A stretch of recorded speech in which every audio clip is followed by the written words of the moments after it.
Hello everyone, this is Faruk and welcome to Revpanda Live. Before we get started with today's session, I would like to take a moment and thank you all for your incredible support. We have completed 22 episodes and hosted over 25 iGaming leaders on Revpanda Live. We have just launched Revpanda Live as a podcast on all major platforms, and now you can access everything iGaming anytime and anywhere. And speaking of accessing valuable insights, today we'll discuss the question on everyone's mind: is iGaming hitting a plateau? My guest at this episode of Revpanda Live is Michael Oziransky, Chief Product Officer at Vegangster. Michael, welcome to the show. It's a pleasure to have you with us. Thanks for having me, Faruk. Very nice to join you. Thank you. Before we jump into the conversation, Michael, maybe you can tell a bit about yourself to our viewers and what you do at Vegangster. All right, so I've been doing this product thing for a while now. Coming originally from operations, so I'm familiar with the operational side as well. Joined the Gangster to lead the product team, basically leading everything from design, product management, road mapping, innovation, even technical support to get as much feedback as possible from the field and to incorporate this into the product. So I'm really passionate about the product, basically. You're wearing a lot of hats, Michael. And are you also attending the iGaming events time to time? Because I have seen you a couple of times. Yeah, I'm trying to travel a couple of times. In many cases, we have our booth, so I'm trying to help and meet with as many potential customers, colleagues, partners, and so on. Not maybe as often as I would like to, but from time to time I'm visiting. Michael, let's start with the big picture. In our last chat, you gave a bit of your thoughts on the iGaming market in 2025, and I found it so interesting. I'll ask the question right away. Are we entering a period of stagnation in iGaming? Hmm. Honestly, it feels slightly like a plateau from obviously I'm looking from the product perspective. I think I got this feeling visiting Last Ice, which was an amazing new location, an amazing show, and I have this habit of trying to get to see almost every stand that is available there. And I got this feeling that we're kind of seeing repetitive products and seeing repetitive solutions all over. So it felt a bit like a plateau for me. Of course, there's a lot of fine tuning that was done around gamification features. So some solutions are very, very crisp and very fine tuned and done in a very nice way. But still, we're kind of working on the same product line, same solutions, and fine tuning them to perfection. So this is how it felt. It's like I don't know, going to your favorite restaurant. The dish is very good, but it's the same all over again, right? There's definitely a lot of kind of changes around regulation part. In different jurisdictions, this part is definitely changing. But on the product side, it felt slightly kind of more of the same. I think in general, it's not a bad thing, to have this stage of, tweaking and making sure that everything is fine-tuned and, is providing the best player experience. But feels like we're kind of maybe before, like a new leap towards some new solutions. It's like this quiet before the storm, hopefully.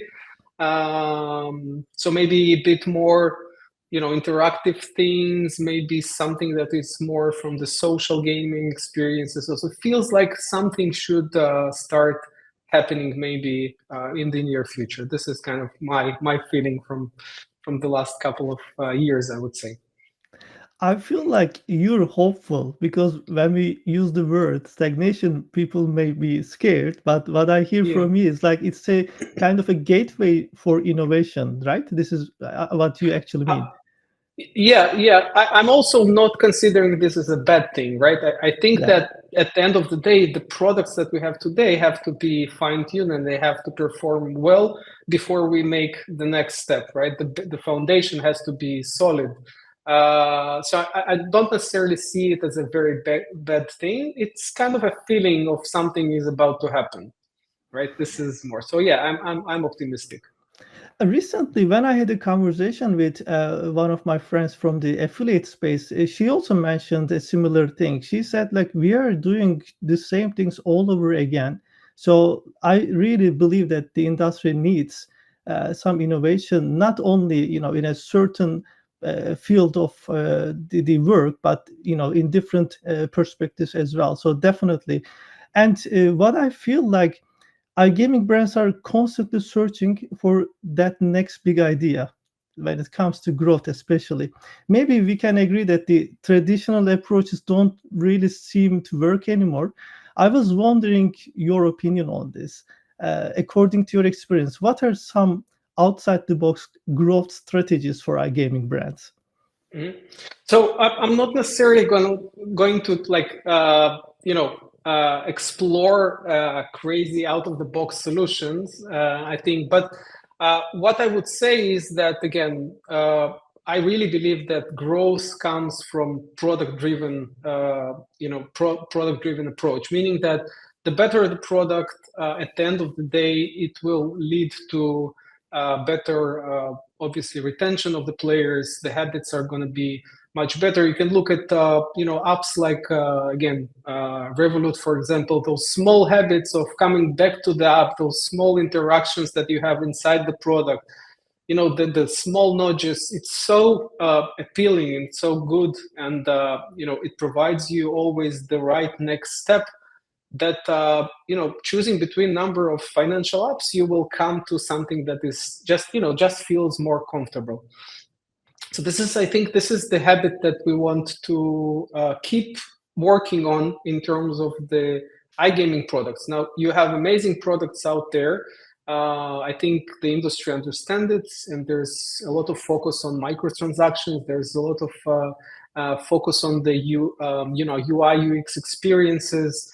As mentioned before, the gamification start to be truly integrated into the products. So there's real chance to improve every small step of the way that will lead to to better player experience, of course. I think that one kind of area that I would expect something to maybe happen a bit out of the box is the content discovery process is slightly maybe outdated. Again, there is variety of recommendation engines that are being integrated or developed in-house, but I would maybe look for something that is slightly more advanced, more tailored. Again, there's a variety of content. It's really difficult to find new titles of games. It's difficult to actually kind of create new habit of playing new games because it's so overwhelming, right? So again, it's always mentioning the Netflix experience, the Spotify experience. We need to understand what actually fits for our players. But I think that this part can be explored a bit more. I see that there's a couple of options that are being explored, but very, very carefully. Maybe somebody needs to take kind of a leap of faith into trying to do something slightly different. Maybe there's an opportunity here. At the end of the day, it seems like the way we consume content is changing everything, even in iGaming, of course. So listening to the players and understanding their experience is probably the place to start, right, for this kind of growth strategies. Yes, and again, you have different segments of players. You have players that are, already experienced. They have a set of games that they like to play. They will come and consume this content. But there's also a very large segment of players that have different habits. Younger generation, they try to, to try different games. The attention span is lower, and so on and so on. So there's opportunities in creating slightly different way of actually experiencing this whole iGaming kind of website and app and so on. So I think there's interesting ideas that will be coming really soon to this specific area. Definitely, Michael. Some food for thought here for sure. We're witnessing the sweepstakes casinos. They are getting a lot of attention, I must say, particularly in the US market. And also, I remember you recently launched at Vegangster the support for sweepstakes casinos. What makes them different from traditional online casinos, and why should operators pay attention? Mhm. So definitely they are very popular in the U.S. markets. There are some regulators concerns and in some cases that we all heard about, but nevertheless this is very popular. A lot of brands are still exploring this opportunity. What is very interesting is that it kind of addressed the fact that players like the content that we all familiar with. So same game providers with the same games. We know that they work and they're popular. So you have the benefit of the same content, but you have kind of a lighter approach to onboarding. So you have the social elements. Basically, you have different types of coins that you can play. You have your fun coins. You have your uh, packages of coins that you can purchase. So the experience of onboarding the players seems slightly kind of more light. Yeah. It also hits a different, slightly different audience. Gender is slightly different, or the weights of the genders is slightly different. So this is a very interesting opportunity as well. Also, there are certain mechanics that are just softer in terms of taking the player through this journey and creating this habit of consuming this specific type of content. So I think those are making the sweepstakes interesting. I think there's interesting to look into the sweepstake also from not specific market, but also as an opportunity to introduce the players to the content and then cross sell to maybe more uh, traditional casinos with real money play or sport betting. It's an interesting opportunity to look, especially you've mentioned the acquisition part, which is very difficult. So maybe those kind of deep funnels might be interesting to explore in different markets, or some of the mechanics of those sweepstakes casino can be also explored. I think this is an interesting opportunity that we're checking with number of potential customers, affiliates, and so on.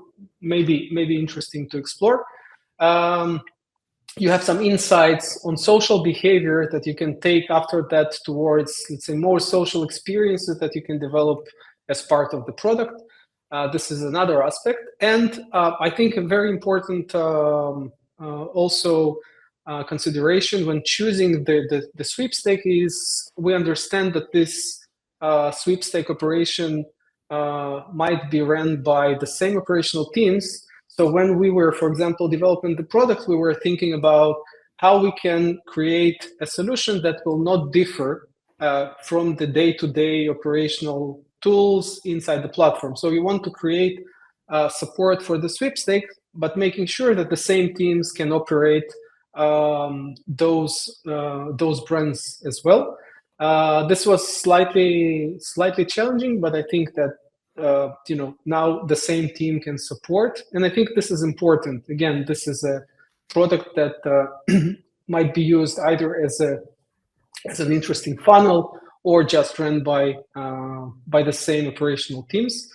I think those are, making the product and this direction specifically interesting. It's very interesting to see how players behave on those casinos.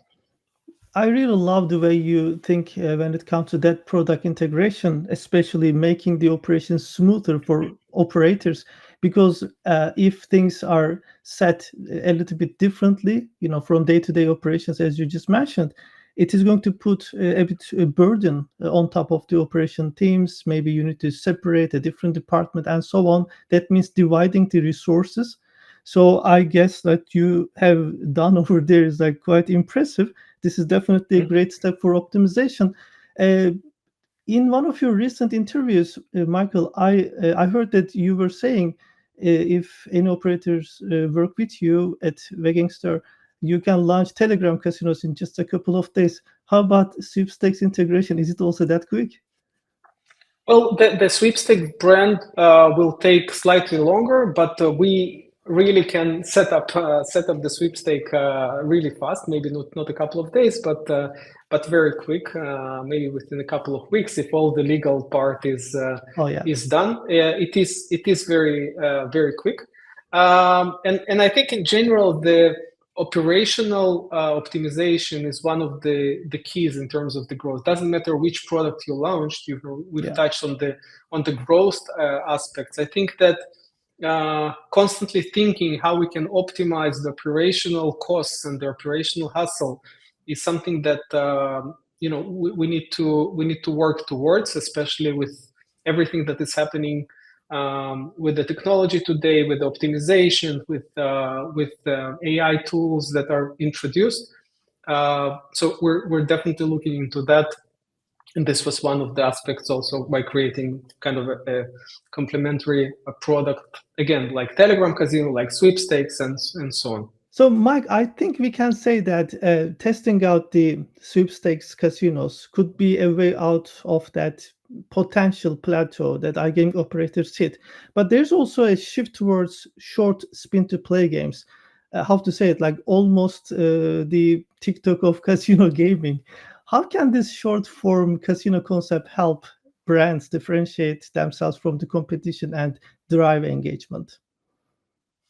It's a cool idea that we're exploring recently. Let's imagine slightly different approach to a player experience when player enters the website or gets into the app. Of course, we're talking about the mobile experience, right, where all the players are mobile first. So when we talk about this TikTok, and we mentioned a bit the content discovery, right? So the kind of swipe, real, short, format of content discovery is something that we're familiar from, all the tools, YouTube Shorts, TikTok, Instagram Reels, and anything that is out there today. They have these formats. Usually the formats are optimized for a specific goal. There's also like very aggressive tools like TikTok. They optimize for you to stay inside the feed as long as you want, and there's slightly lighter versions like Spotify. They will optimize for you to find the right content and then to consume this content later on. I think we're more towards this approach. So we want the players to find content easily, save it for later, and then consume this content after that by playing the games, playing live activities, making bets on sports, and so on and so on. So the optimization phase would be slightly different. But in terms of the vision that we're working on, is basically an experience that a player enters the website, starts scrolling, and the player sees videos of the game play, right? So the tiles that you have on the traditional lobby are a bit boring, I would say, right? You have those those items that were picked based on certain logic or maybe by recommendation. But usually the amount of space that you have is quite limited. You have a couple of lines, and then nobody scrolls after that. So there's problems in terms of actually finding out. And then the picture itself doesn't say much. When you browse through this feed and you see the gameplay, it might be an example, a video of a win, or you see the gameplay, so you understand how the games behaves, what are the interesting mechanics that you see inside the game.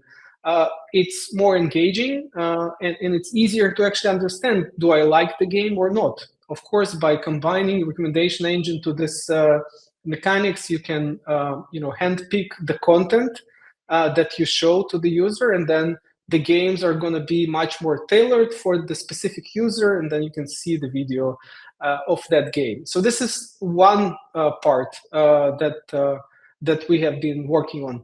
But let's kind of take it slightly farther, right? Let's say that you like the game and you want to play this game.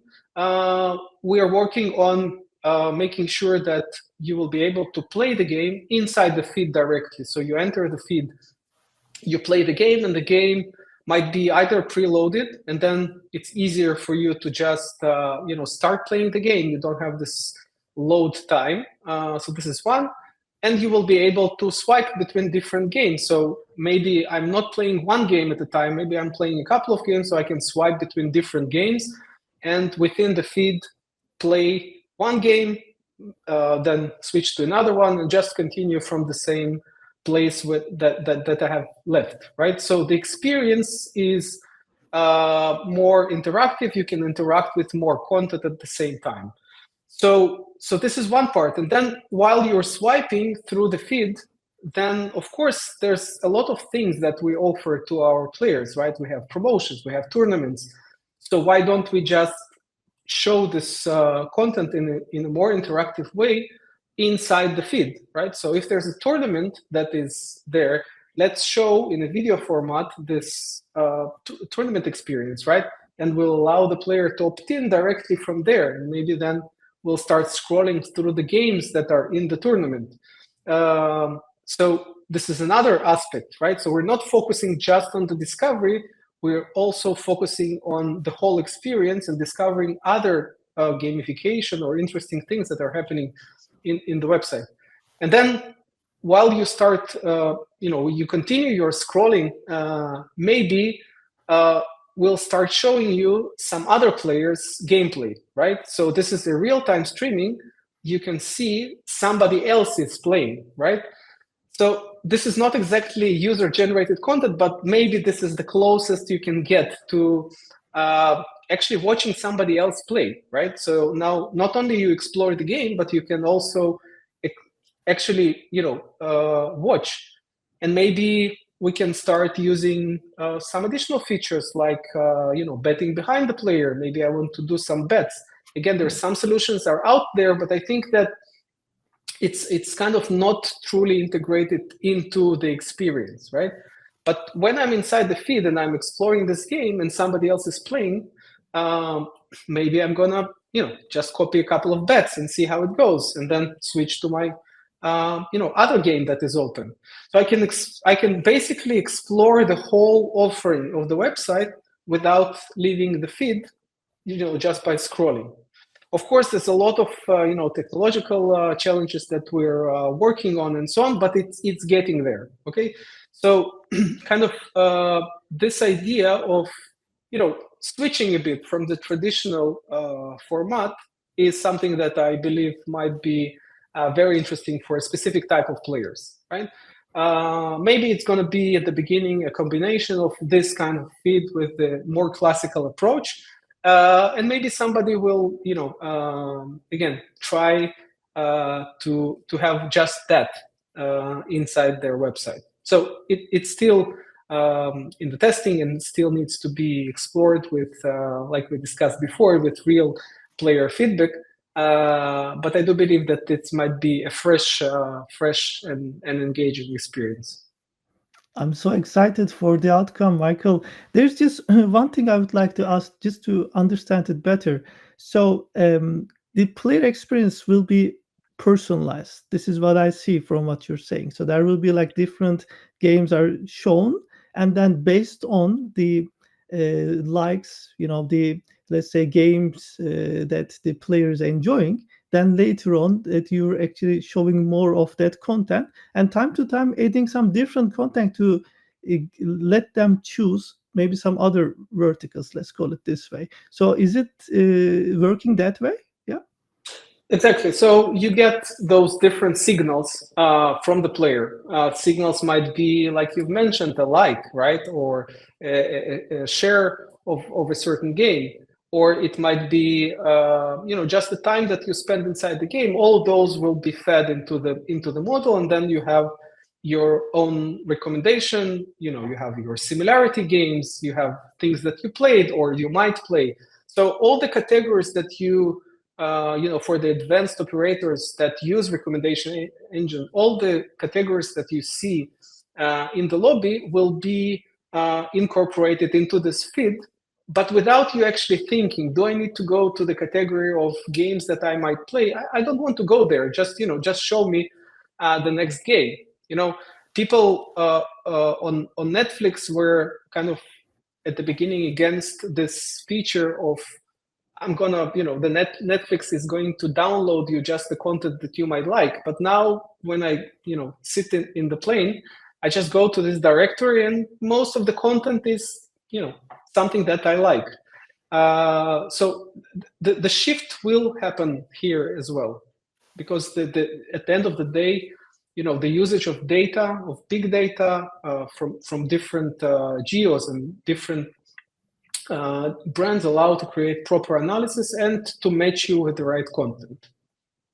Yeah, so when the players are not in front of the casino website, like let's say they are consuming some content on social media and so on, you're actually bringing a similar experience to them. So I'm really very excited to hear what actually operators and players will give as a feedback on that. So I'm really looking forward to that.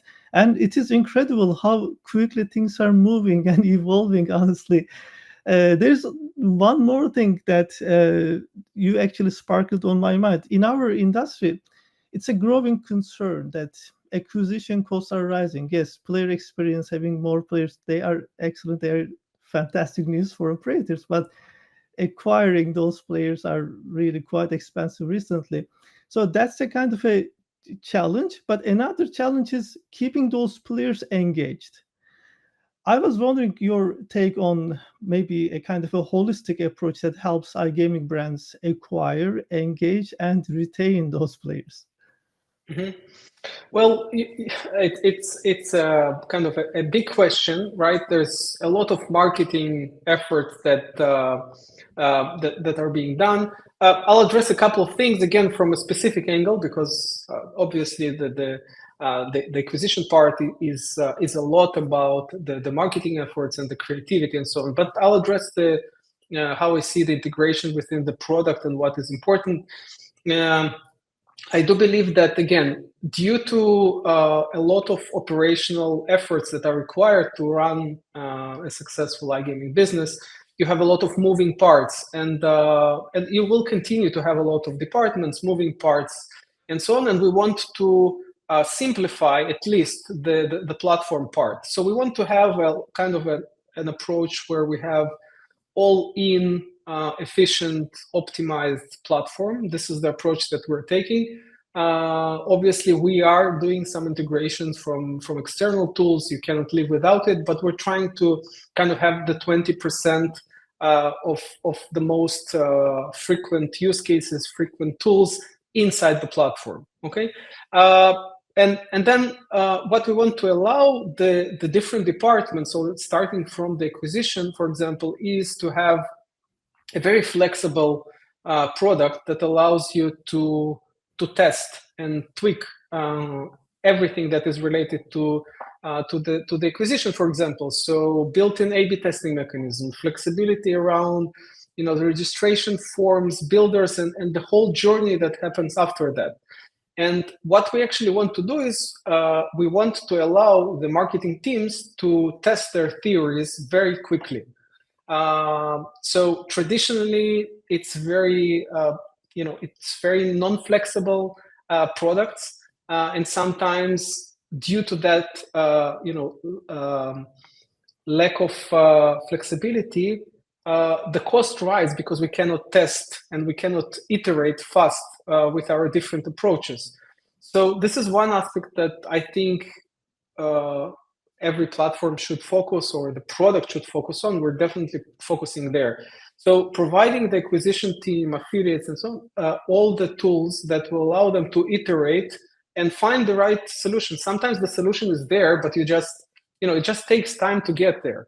So the faster you iterate, the more flexible you are in the journey of acquiring the customers, the better, the more you can reduce in terms of the cost. So this is one area. Then, of course, all the rest of the customer journeys are super important. And again, we want everything to work together. The platform should orchestrate everything, and that will allow you to retain. But in general, my kind of message is that today the technology has really evolved, right? You have AI assistant tools that allow you to create much more code faster. You can iterate faster. There's no excuse, even in our industry, to have very long development cycles, right? So from the request, especially around acquiring customers, retaining customers, we should aim to have very fast iterations and ship fast, right? This is something that was not traditionally in our industry, but I think there's no excuse anymore. So the faster you iterate and the faster you can test theories, the better you will be in terms of operational optimization. Hence, you'll reduce the cost on acquisition, on retention, and so on.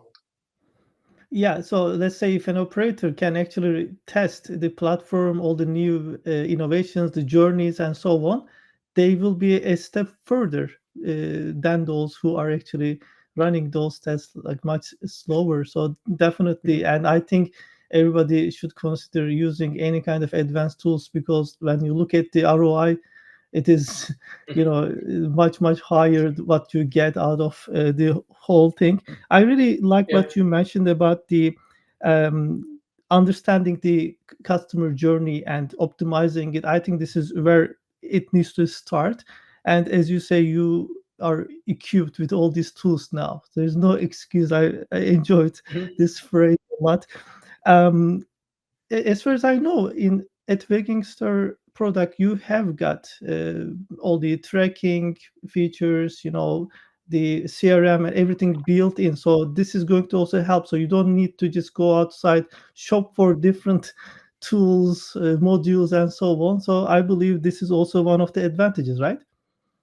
Yeah, we have our own internal CRM system, which includes kind of covers two main aspects. You have the customer journey builder, so you will be able to basically create any journey for the customer. What happens after X days, after a certain action has happened. This is all integrated with all the different channels of communication that we might want, native push, web pushes, emails, SMSs, telegrams, anything that you can think about basically today.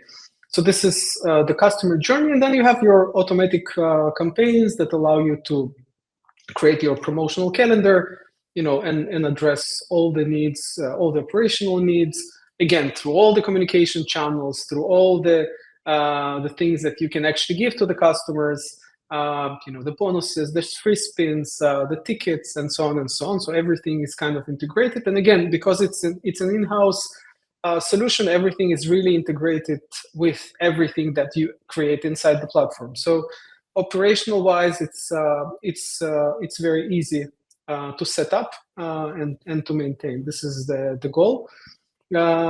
So I'm pretty sure that the customers that will use our platform will not be missing anything from that perspective. When you mentioned about the holistic approach, it sounds to me like a kind of a flywheel. So acquisition, retention, loyalty programs, gamification all needs to actually work together, and the data that you have got from the players should feed, at each stage of your strategy. So I think that's something that definitely needs to be addressed, if you ask my Mhm. opinion, at a lot of operators nowadays. I know that you have a particular interest, especially in loyalty programs and gamification. I would like to hear more about them, and maybe you can Mhm. share some tactics that you find effectively, or maybe you can recommend a couple of, let's say, strategies that you find really useful about the loyalty programs and gamification. Mhm. Okay, so yeah, I am a big fan. This I consider this. You've mentioned that it's important for things to work together. I look into that as a kind of a one whole economy, right? At the end of Yeah. the day, you have certain costs that you bury. You give things to the players, and then there's a certain ROI on different activities. So the whole kind of iGaming, the website economy is something that you want to work together. And big part of it is everything that is related to gamification. So like the checklist that I have in my mind in terms of what you should have around this area is it starts with the loyalty system, right? So you need to have a loyalty system. We as individuals, we like to own something, right? So different levels. I'm going to generalize a bit. So loyalty system should support different levels. It has to be flexible, going up and down. It supports all the perks, all the benefits that you can give to the players on different levels, and you can accumulate, your experience points, your your alternative coins or points. It doesn't matter how you call it. So this is one part, and then you want to address the competitive play of the player, right? We are, or at least some of the segments are very competitive, so you need to have those gamification mechanics. So we're talking about leaderboards, tournaments, races, mechanics to keep it interesting, right? It should be segmented. It should be very flexible. But all in all, this is the competitive play part. And then you have your kind of, more of a chance kind of mechanics, right? So lotteries, raffles, everything out of that world. So this is another part that you need to have to engage a specific part of your player base. And then, of course, when we have our players, we want to take them through a long journey, right? We're working towards a longer, lifetime of the player. So you want to have your longer journeys. So everything that is around interactive maps or like tasks that are completed for a long period of time, for example, a month period, a couple of weeks period, even farther, right? So all the tools that allow you to visualize this journey for the player will keep the long kind of distance players, will keep them engaged at every step, and you will be able to visualize this very nicely. But there's also a different type of players that you want to occupy them with short time kind of activities, missions, right? So, okay, maybe you're on a long journey, but you want something very quick today. So you need to have mechanics that will allow you to do small achievements, small missions. Do a couple of things today, get something, then come back tomorrow, do something else, right? So this is a short-term kind of aspect of the gamification. And the last part would be everything that is like a total surprise. So it can be a prize drop, a wheel of fortune, mystery box that you get. Out of the blue, right? A jackpot hit, and so on and so on. So this is the kind of the surprise mechanic, right? So with having all of those, you will cover most of the needs from the mechanics perspective. Now, what you do with those tools, it's on the creative part and on the content management and the strategic part of your retention team. What is very important is that we try to utilize AI tools that will help you to create the content, to do the translation, to do the personalization, and so on. So we're working with existing models and starting to work with some of our internal models as well. This will definitely help to focus on the strategy and not on the every translation or every word that we actually create, and in all the languages. So this is a very important part of what we should have inside those systems as well. Definitely, localization is an important aspect when it comes to Yeah. running an operator. So yeah, I was just thinking when you were just talking about gamification, isn't it in all walks of our life right now? Like, let's say you want to learn a language, you want to have a finance app that you're managing your budget, Hmm. or you want to trade, let's say, some crypto and so on. Hmm. Everywhere right now we see gamification, and I think if operators, they do not adopt it, at some point the players will demand it and they might be out of the business. So this is really something getting very, very important, and I think they should not miss the opportunity here and jump on the wagon as soon as possible. And talking about operators, Michael, we have a lot of viewers at Revpanda Live watching us, like as operators, let's say it. And Hmm. some of them are just looking to start their journey. They are just setting up their website. And also, there are some experienced operators. They consider an update based on what you were actually telling us today with all these new features, new opportunities. Uh, you like giving checklists. I know it. You just provided one for us earlier, but now I want to ask you another checklist. When choosing a reliable platform provider, what would be your key recommendations? Hmm. Okay, so let's try to get another checklist, right? From this podcast. So first of all, I'm going to start with something that is like really cliche, but it's very important. You need to choose a partner for this journey. It's quite complex, the whole setup of this business. So first of all, you need to find a company that will be a good partner, right? This is the part of the cliche. I'll stop with that. Then I think if I need to go through a checklist, I think first aspect I would look into the operational readiness. So just your timelines. Okay, get your timelines correctly. You have your own budgeting, marketing campaigns, and so on. Make sure that the platform can provide you the solution in time. You don't want to waste time. Time to market is very important. Sometimes you have opportunity in a specific market, in a specific niche, maybe with specific source of traffic. So this is one of the aspects that I would check. I think we touched a bit on some of the aspects. I think you need to look into the whole customer journey. So when you're choosing a platform, you need to look into the whole flow, right? So we've mentioned acquisition, acquisition, retention, and so on. You need to really look into the whole journey and make sure that you can check all the points, and you don't need to go to other tools, or like it's very complicated to start your operation. So just go over the checklist, or ask to help to go over the checklist of the customer journey or the life cycle journeys, and make sure that the platform supports everything.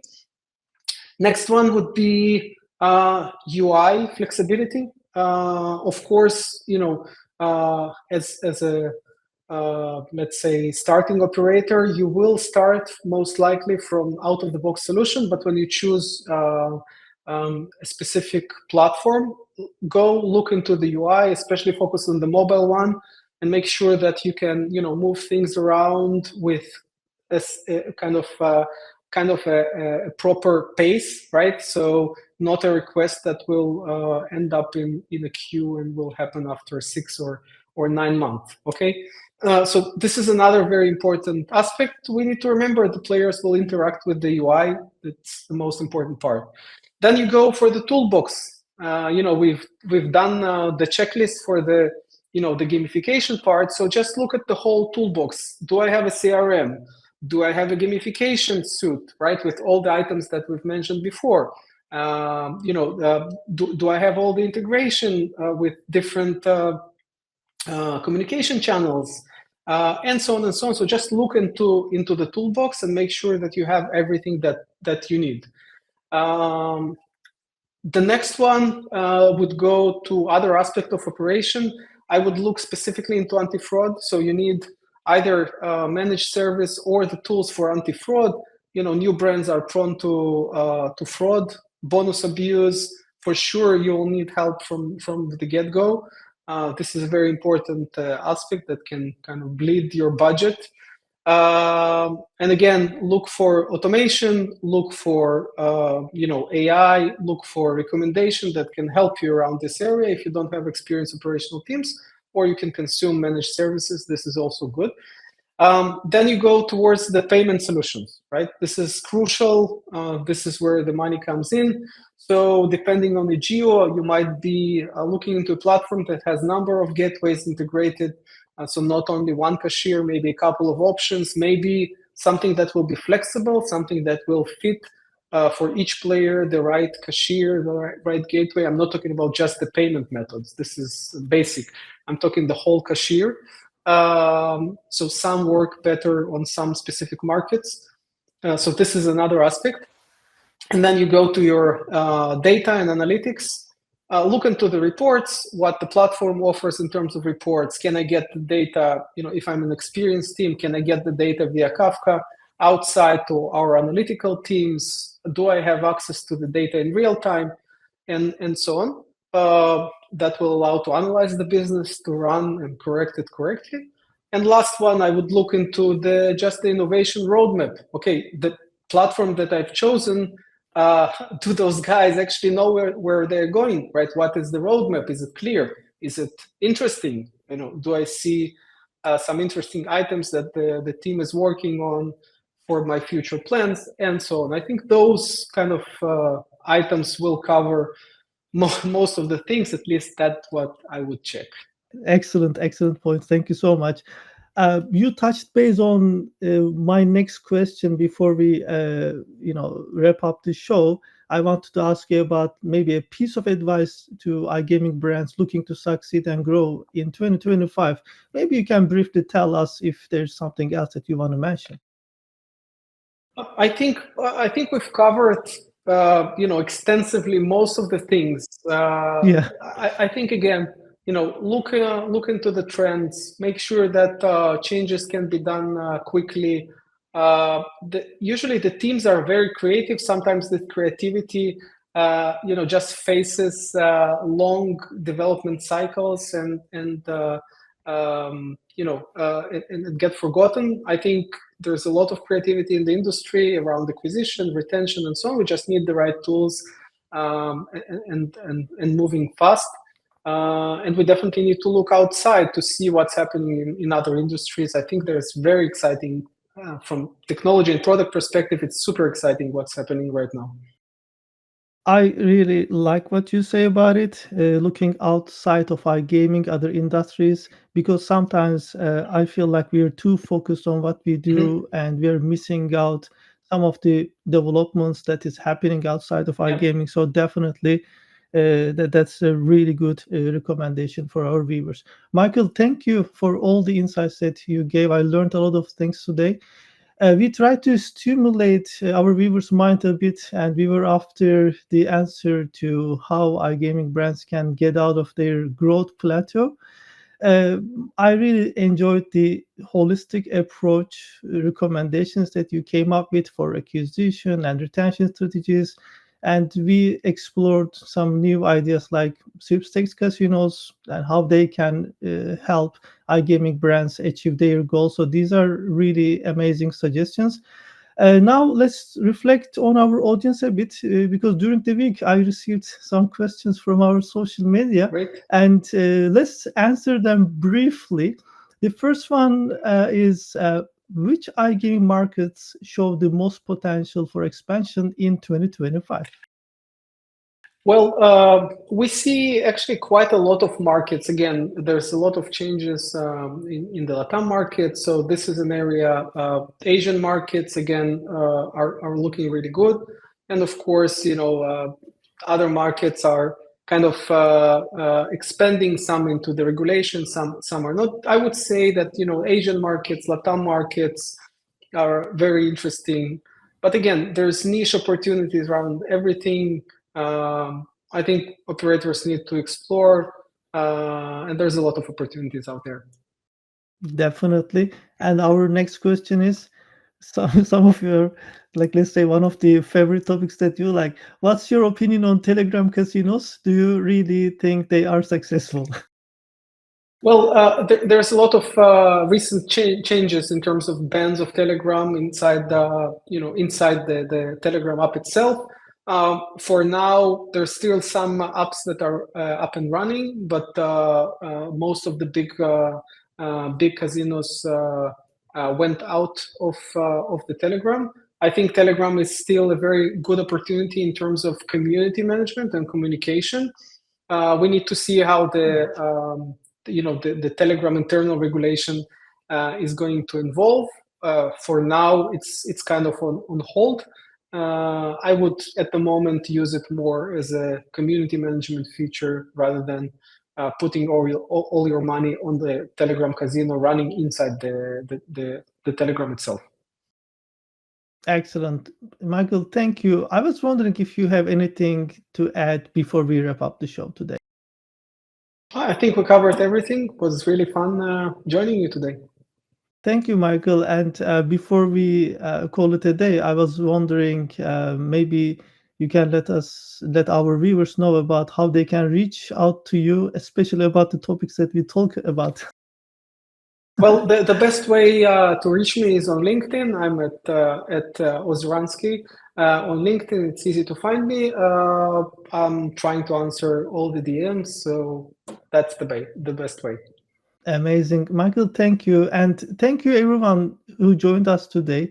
I hope you found this session valuable. Please make sure you follow Revpanda on our social media.